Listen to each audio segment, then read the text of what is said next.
到我们的小王子系列睡前故事。如果你还没有看过小王子第1章的故事，你看到的不是帽子。我邀请你点击下方留言区的连结，去感受飞行员如何在成人的世界迷失自己。那现在让我们重新调整呼吸，准备进入第2章小王子的睡前故事——沙漠中的意外相遇。在开始之前，请你先跟我做一个深呼吸，吸气，感受空气充满胸腔，吐气，缓缓释放所有的紧张。再做一次深呼吸。现在你的心灵和身体都准备好了，开始接受今晚的疗愈。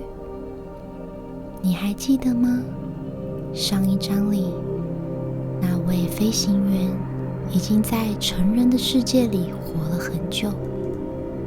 他说着大人们喜欢的话，做着大人们认为正确的事。他变成了那个成熟可靠的大人。但他失去了什么呢？就在那个记忆模糊的日子里，命运决定给他一个震撼弹。某一天，飞行员独自驾着飞机穿过苍白的天空，驾驶舱里只有隐形的轰轰声和他自己，没有任何的乘客和同伴，只有他和无边的孤独。突然，引擎发出了一声不对劲的声响，咔咔咔。那不是正常的声音。飞行员的心一紧，他看着仪表板上的红色警告灯盏盏的亮起。飞行开始震颤，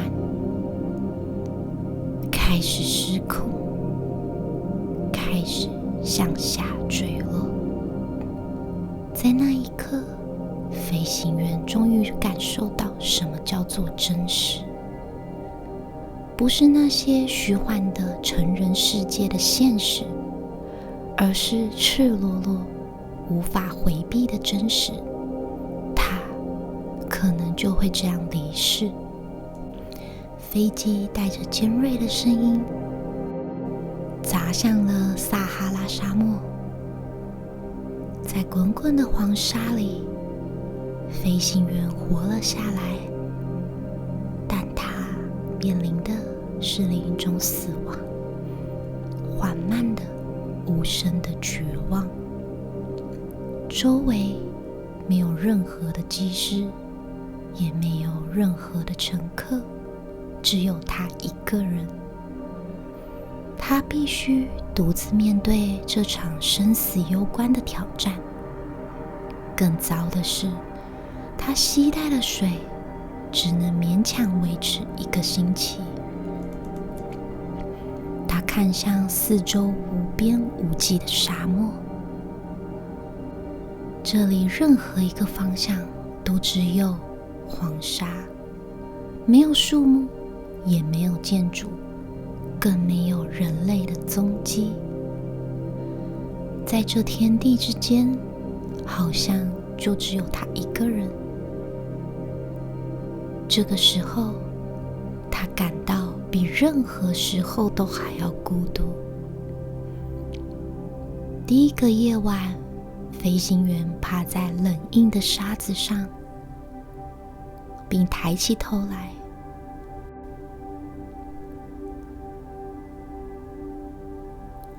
看着上方的天空。天空上有无数的星星，璀璨的令人窒息。满天的星空却让他感到更绝望，因为在这么美的夜空下，只有他一个人看着，没人能与他分享，也没有人知道他还活着，更没有人会来救他。有时候，当一切都失控的时候，我们才停下来，这一刻才是真正的活着。因为只有在绝望中，我们才会停止假装。如果现在你感到这故事中的孤独，请停下来，深吸一口气。那份孤独也曾经是你的，但现在这个故事的陪伴下，你不再孤单。到了第二天凌晨，一件彻底颠覆他世界观的事情发生了。飞行员从一个不安的梦中惊醒，他不确定自己是睡着了还是昏迷了。现实和梦境之间的界限已经模糊。在那一刻，他听到了一个声音，细小而清脆，就像一阵风，轻轻地吹过沙漠，吹过他的耳边。他听到：请你给我画一只羊好吗？飞行员突然睁开眼睛，他以为这个声音是自己还在梦中，于是他颤抖的手揉了眼睛，试图确认这是不是真实的。然后他看到了眼前站着一个小男孩，他有着金色的头发，闪闪发亮，像是被太阳镀上了光芒。他穿着华丽的衣服，看起来就像王子一样的装扮。他的姿态笔直，神情严肃，目光炯炯有神。但最奇怪的是，这个小男孩看起来一点也不惊慌。他不像在沙漠中迷路的人，没有恐惧，也没有饥饿，也没有绝望的神色。他反而看起来非常的平静，从容不迫，仿佛这个沙漠都在他的掌控之中。飞行员从震惊中回神过来，他张开了嘴，准备问些什么，但小男孩抢先问道：你在这里做什么呢？这个问题本来应该是从飞行员口中问的，但反过来了。一个在无人的沙漠中凭空出现的小男孩在问飞行员：你在这里做什么？在那一刻，飞行员感觉自己才是不属于这里的人。小男孩还没有等待飞行员的回答，他低着头看着飞行员，用一种不容拒绝的语气重复说道：请给我画一只羊。面对这个奇怪的，甚至可能有幻觉的小男孩，飞行员做了一个决定。他没有质疑，他没有逃避，而是掏出了自己的纸和笔。就在掏出笔的那一刻，一个记忆突然浮现在他的脑海里，那是他6岁时的记忆。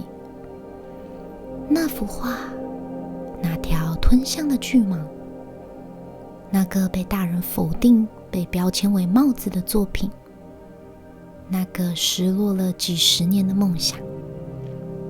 飞行员的手开始颤抖，对着小男孩说：不会画画。他的声音很小，仿佛对自己说：看，我早就放弃了，我已经成年了，我不应该再有这样的梦想。但小男孩没有接受他的拒绝。小男孩很认真地看着飞行员说：不要紧，给我一只绵羊吧。就是这句话，简单到不能再简单，却有着魔力的不要紧。于是飞行员开始画。从未画过绵羊的他，也只能硬着头皮画出他唯一会画的作品，那条撑着肚皮的巨蟒。而当他画出了那条吞象的巨蟒时，他听到了小王子的答案，彻底愣住了。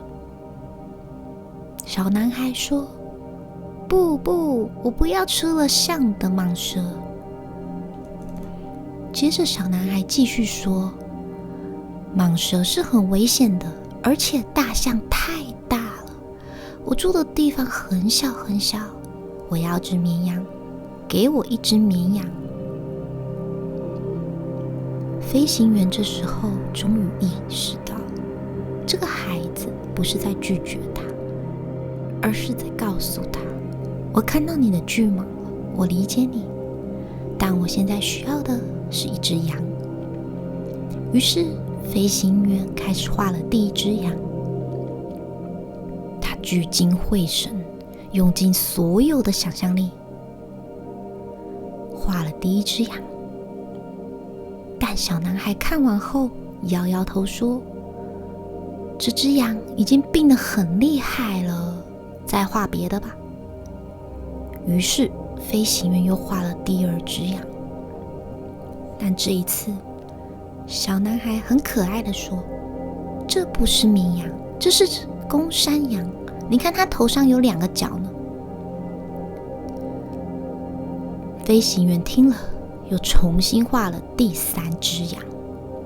但小男孩又拒绝了，说：这只羊太老了，我要一只看起来活得很久的绵羊。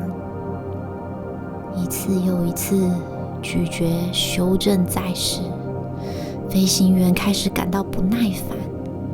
他想起了飞机，他想起了自己的处境，他还需要修理飞机，他没有时间在这里一直画绵羊。在急躁和疲惫的驱使下，飞行员拿起了笔，开始乱涂。他快速地画出几条线，最后画出了一个看起来很像箱子的图案。然后飞行员对小男孩说：这是箱子，你所要的绵羊就在里面。那一刻，飞行员做的就是大人常做的事，用一个隐喻，一个暗示，一个你自己去想象来搪塞。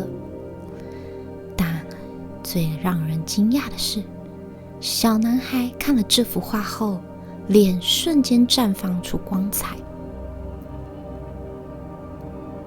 小男孩说：这正是我所想要的。然后他盯着那个箱子，眼神柔和而深邃，问飞行员说：你认为我应该给这只绵羊很多草吗？飞行员感到困惑地问：为什么问这个呢？小男孩回答：因为我住的地方很小很小。那一刻，飞行员终于理解了，这个孩子不是一个普通的孩子，他来自别的地方，他的世界很小很小，而他正用一个简单的问题在告诉飞行员关于自己的故事。飞行员轻声说：那一点点就够了，真的，我给了你一只很小很小的绵羊，地方也小，够它生活了。但小男孩把头靠近那张画，轻轻地说：“不像你说的那样小，你看，他睡着了。”就这样，在茫茫的撒哈拉沙漠中，飞行员的生命处于最黑暗的时刻。一个王子从星空中降临，他问了一个简单问题：“给我画一只羊好吗？”这个问题改变了一切。飞行员不再孤独，他有了使命，去理解这个奇特的小孩。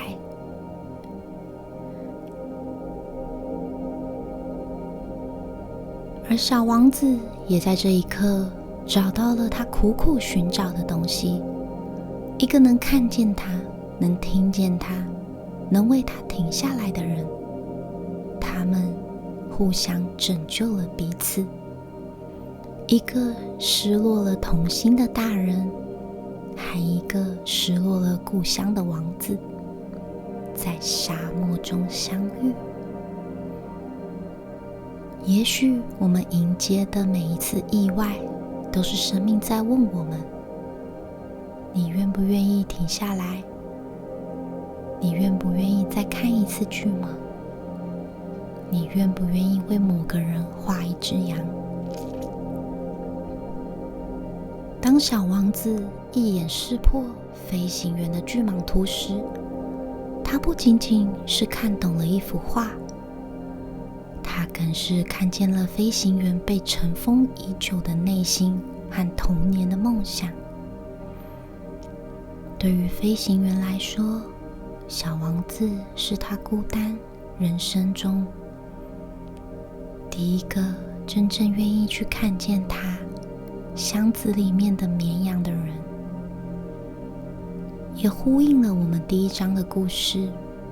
重要的东西眼睛是看不见的，需要用心去感受。那不知道大家会不会好奇，为什么小王子对图上的箱子感到满足呢？其实小王子虽然从图上看不到绵羊，但他看见了飞行员的诚心，他看到了飞行员愿意为他停下来，愿意为他画画。小王子要的从来不是一只真正的绵羊，他要的是有人愿意相信他的想象。当我们用想象力给予一个人自由去看见时，那比任何真实的东西都更珍贵。亲爱的，这一章就到这里咯。但我想要问你，在听这个故事的时候，你的内心是否也被触碰了呢？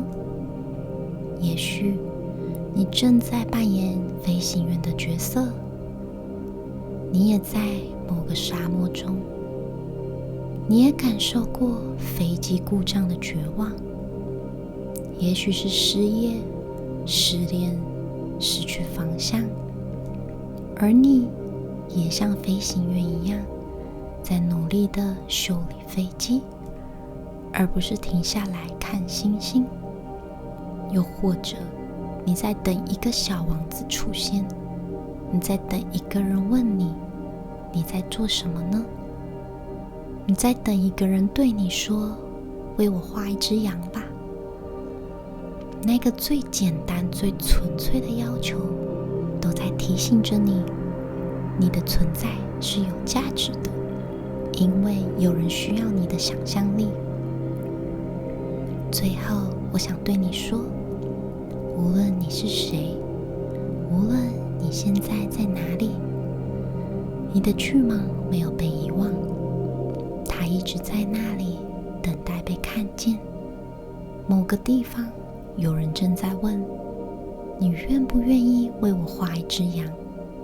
那个人也许就是你自己，而那个箱子里的羊就是你失落已久的梦想。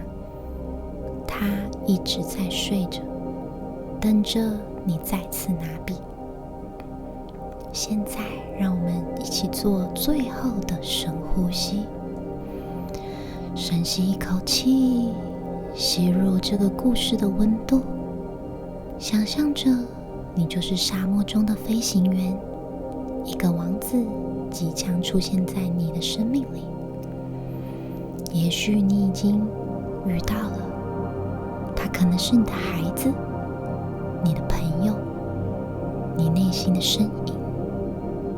接着，我们缓缓的吐气，释放我太老了，我已经放弃了的借口。愿你在梦里与小王子一起仰望星空，愿你梦到那个无边的星球，愿你在某个黎明清醒时发现，原来你从未真正的孤独。下一章我们将跟随小王子去听述他的故事，那关于 B612 星球的故事。在那之前，请记住，你值得被听见，你值得有人为你停下。最后，我们将这些话带领你进入梦乡。有时候，当飞机坠落，当一切都失控时，我们才真正活着。一个真正看见你的人，不会接纳你的勉强，他会一次又一次地说不，直到你画出真正的你。小王子看不到羊，但他看到了飞行员愿意停下来，比真实的羊更珍贵。有人为你停下来了。也许迎接的每一次意外，都是生命在问你愿不愿意为某个人画一只羊。你的巨蟒没有被遗忘，它一直都在那里等着被看见。原来你从未真正孤独，只是你一直在修理飞机，而忘了停下来看星星。今天的故事就到这里咯，晚安大家。喜欢我的频道，记得订阅，我们下个故事见哦。